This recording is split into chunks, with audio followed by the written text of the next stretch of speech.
मेरी मुलाकात गुड्डू चौधरी और इरशाद अली खान के नाम के लड़के से गढ़कड़ुमा कोर्ट में हुई थी 1 सितंबर 2011 को, जहां पे मेरी इससे मुलाकात हुई और इसने अपना नाम गुड्डू चौधरी बताया मेरे को। और इसकी पूरी इंदौर से इस वक्त की बड़ी खबर आपको बता दें, जहां एक बार फिर से लव जिहाद का मामला सामने आया है। हिंदू बनकर लड़की को झांसा दिया आरोपी आशिफ मोहम्मद ने। आरोपी का नाम आशिफ मोहम्मद बताया जा रहा है। लव जिहादच्या आरोपांमुळे चर्चेत आलेली कोल्हापूरमधील 14 वर्षांची मुलगी आणि संबंधित युवक कर्नाटकमधील संकेश्वरमध्ये सापडले। गेल्या 15 दिवसांपासून मेरा नाम शालिनी उन्नीकृष्णन था। मैं नर्स बन के लोगों को सर्व करना चाहती थी। अब मैं फातिमा बा हूँ, एक ISIS terrorist in Afghanistan jail. नमस्कार। हम लोग अक्सर सुनते हैं कि किसी लड़की के साथ लव जिहाद हो गया, फिर अगले दिन सुनते हैं कि किसी और लड़की के साथ हो गया, और ये जो मामला है वो रिपीट होता रहता है। हर घंटे, हर दिन, हर सप्ताह, हर महीने, हर साल किसी न किसी लड़की के साथ लव जिहाद होता ही है। कभी किसी स्टेट में होता है, कभी किसी स्टेट में होता है, कभी किसी सिटी में होता है, कभी किसी सिटी में होता है, कभी किसी गांव में होता है, किसी शहर में होता है। और हम लोग इस चीज के ऊपर बात भी करते हैं और इन मुद्दों को मैं आपके सामने भी लेकर आता हूँ। लेकिन हम लोग पूरे देश की जनता को ये नहीं समझा पाते हैं कि लव जिहाद क्या होता है, इससे कैसे बचा जाए, सचेत कैसे रहा जाए, लोगों को समझा नहीं पाते हैं। और इन चीजों को लोगों तक पहुंचाने के लिए, ज्यादा लोगों तक पहुंचाने के लिए जरूरी है कि इन सब के ऊपर फिल्म्स बननी चाहिए, ताकि लोग इसको देखें और समझे कि एक्चुअली में ये चीजें होती है। और देखिए, ये जो लव जिहाद का मामला है ना, ये शुरुआत ही हुआ था हमारे पूरे देश के अंदर केरला से ही ये जो पूरा नेक्सस है ये चलाया जाता है। वहीं से सारी चीजें शुरू हुई थी। इसकी जो जड़ें हैं वो वहीं पे मौजूद है, और इसकी जड़ों की जो रखवाली करने वाला है वो है PFI। कभी किसी नाम से आता है, कभी किसी नाम से आता है। वैसे तो भी PFI के जो लोग हैं उनके ऊपर शिकंजा कसा जा रहा है, और इसी चीज के ऊपर एक फिल्म बनाई गई है जो कि है द केरला स्टोरी। और हमने ऐसे ही फिल्म देखी थी द कश्मीर फाइल्स, जो कि कश्मीर के अंदर हुए हिंदुओं के नरसंहार के ऊपर बनाया गया था। और अब बनाया गया द केरला स्टोरी।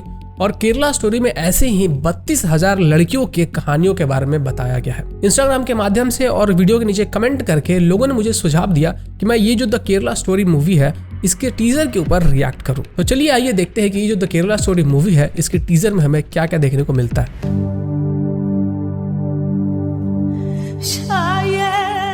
मेरा नाम शालिनी उन्नीकृष्णन था। मैं नर्स बन के लोगों को सर्व करना चाहती थी। अब मैं फातिमा बा हूँ, एक ISIS terrorist in Afghanistan jail. और मैं अकेली नहीं हूँ, मेरे जैसे 32,000 गर्ल्स कन्वर्ट होके सीरिया और यमन के रेगिस्तान में दफन हो चुकी है। एक नॉर्मल लड़की को एक खतरनाक टेररिस्ट बनाने का सबसे डेंजरस खेल चल रहा है केरला में, और वो भी खुलेआम। क्या कोई नहीं रोकेगा इसे? ये है मेरी कहानी, ये है उन 32,000 लड़कियों की कहानी। This is the Kerala story.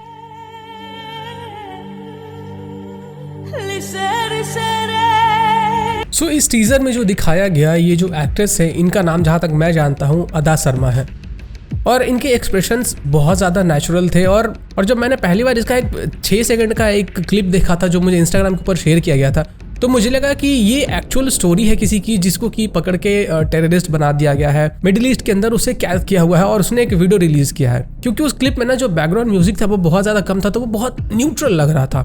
इस वाले में तो थोड़ा ज़्यादा है, मतलब उसके कंपेरिजन में ज़्यादा है, तो इसलिए ये लग रहा है कि हाँ एक फिल्म का ये एक टीजर है। पता नहीं आप लोगों को दिख रहा है या नहीं, बट ये जो 1 मिनट का टीजर था ना, इसके कारण इस 1 मिनट के टीजर ने मेरे रोंगटे खड़े कर दिए। और इस टीजर के बहुत ज़्यादा नेचुरल दिखने के बहुत सारे रीजंस है।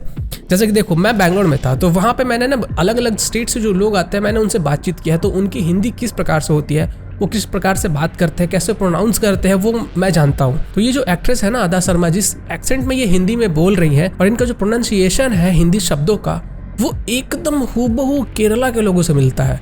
केरला के लोग जब हिंदी बोलते हैं ना तो ऐसे ही बोलते हैं। बॉलीवुड की मूवीज में आपने देखा होगा कि जो साउथ के लोगों को दिखाया जाता है कि वो हिंदी ऐसे बोलते हैं, आइयो आइयो, इतना ज़्यादा नहीं होता है जितना वो लोग दिखाते हैं, नेचुरल नहीं लगता। लेकिन इस एक्ट्रेस ने जो बोला है ना, जिस प्रकार से इसने शब्दों का उच्चारण किया है, वो बहुत नेचुरल है भाई। मतलब एक्चुअली में लग रहा है कि कोई केरला का पर्सन है, वो हिंदी में बात कर रहा है। टीजर को देख के जो मैं समझ पा रहा हूँ वो ये है कि केरला के अंदर जो लड़कियां हैं ना, जो भी हिंदू लड़कियां हैं, उन सबको कन्वर्ट करके या तो फोर्सफुली या तो लव जिहाद के थ्रू उनको ट्रैप करके कन्वर्ट करके उनको मिडिल ईस्ट और आसपास के कंट्रीज में भेजा जा रहा है और वहां पे फिर उनको आतंकवादी बना दिया जा रहा है। और सिर्फ आतंकवादी बनने तक ही ये जो काम है वो खत्म नहीं होता। ये जो लड़कियां जिनको यहाँ से कन्वर्ट करके वहाँ भेजा जाता है ना, उनको बहुत सारे सपने दिखाए जाते हैं कि तुम मेरे से निकाह कर लो और उसके बाद मैं तुम्हें मिडिल ईस्ट ले जाऊंगा, वहाँ पे मैं तुम्हें बहुत अच्छे से रखूंगा, वहाँ पे तुम्हें ये मिलेगा, वो मिलेगा, इतना बड़ा बंगला होगा, ये होगा, वैसा होगा। और फिर वहाँ पे ले जाकर उनको सुसाइड बम्बर बना दिया जाता है, या तो वो आतंकवादी इनको शारीरिक रूप से प्रताड़ित करते हैं और अपने लस्ट को फुलफिल करने के लिए इनको कैदी बनाकर रखते हैं। और ये सिर्फ केरला की लड़कियों के साथ नहीं होता है, अलग अलग जो कंट्रीज है ना वहाँ के लड़कियों के साथ भी होता है। और ऐसी बहुत सारी सीरीज एक्चुअली में बनी हुई है। अगर आप इंटरनेट के ऊपर जाओगे तो आपको ऐसे बहुत सारे सीरीज मिल जाएंगे जिसमें जो अमेरिकन लड़कियां हैं या फिर जो यूरोप की लड़कियां हैं उनके साथ भी ऐसा ही होता है, लव जिहाद होता है, फिर उनको मिडिल ईस्ट ले जाया जाता है, वहाँ पे या तो उनको सुसाइड बम्बर बना देते हैं, आतंकवादी बना देते हैं, या फिर उनको अपने लस्ट को फुलफिल करने के लिए वो लोग कैदी बना के रखते हैं। और ये सब चीजें तब रिवील हुई जब ISIS के चंगुल से कुछ लड़कियां भाग निकली और जान बचाकर जब वो सेफ जगह पहुंची तब उन्होंने बताया न्यूज वालों को कि ऐसी ऐसी चीजें वहाँ पे हो रही। पूरे इंडिया के अंदर सबसे आसान जगह है जहाँ पे कि आतंकवादी छिप सकते हैं, कश्मीर के बाद अगर कोई जगह है तो वो केरला ही है। अब फिलहाल देखिए हमारे पूरे देश के अंदर जो सबसे बड़ा बवासीर बन के बैठा हुआ था ना वो था PFI। और पूरे इंडिया के अंदर जहाँ भी आतंकवादी सक्रिय हो रहे हैं, कट्टरवाद बढ़ रहा है, उन सब के पीछे PFI का ही हाथ होता है। और इंडियन गवर्नमेंट को ये पता थी और NIA ने कई बार ऐसे आतंकवादियों को पकड़ा है जो कि केरला से ISIS जाकर ज्वाइन करते हैं। PFI के बहुत सारे कनेक्शंस ISIS से निकल के आए, लेकिन सेंट्रल गवर्नमेंट को ये पता था कि अगर वो PFI को बैन करते हैं तो फिर वो लोग वो किसी न किसी नए नाम से आ जाएंगे, किसी दूसरे नाम से आ जाएंगे, किसी नए ऑर्गेनाइजेशन के नाम से आ जाएंगे। तो ये जरूरी था कि इस PFI को हमेशा हमेशा के लिए खत्म करने के लिए उनके जो लोग हैं ना, जो कोर लोग हैं जो इस PFI को चला रहे हैं, उनको पकड़ा जाए। और उसी काम में फिलहाल अभी NIA और सेंट्रल गवर्नमेंट लगी हुई है। एक एक करके सबको बिल से निकाल के दबोचा जा रहा है। और आपको ये समझना होगा कि ये जो इस टीजर के अंदर दिखाया गया है ना, ये मुद्दा कई ज्यादा गुना बड़ा है क्योंकि इसमें 32,000 लड़कियां फंसी हुई है। आप सोचो उनके परिवार का क्या हाल होगा। और उन 32,000 लड़कियों को जिस तरीके से कन्वर्ट करके उनको आतंकवादी बनाया गया, उन लोगों ने जहां जहां पे जाकर धमाके किए होंगे उसके कारण कितने फैमिलीज अफेक्ट हुए होंगे। और इस पूरे रैकेट को रोकने के लिए सिर्फ 2 ही ऑप्शन हो सकते हैं, या तो उस रैकेट को पूरा का पूरा बंद कर दो, या तो जो लड़कियां ट्रैप हो रही है उनको आप एजुकेट करो, उनको समझाओ कि ऐसी चीजें होती हैं और आप इनसे बच सकते हो।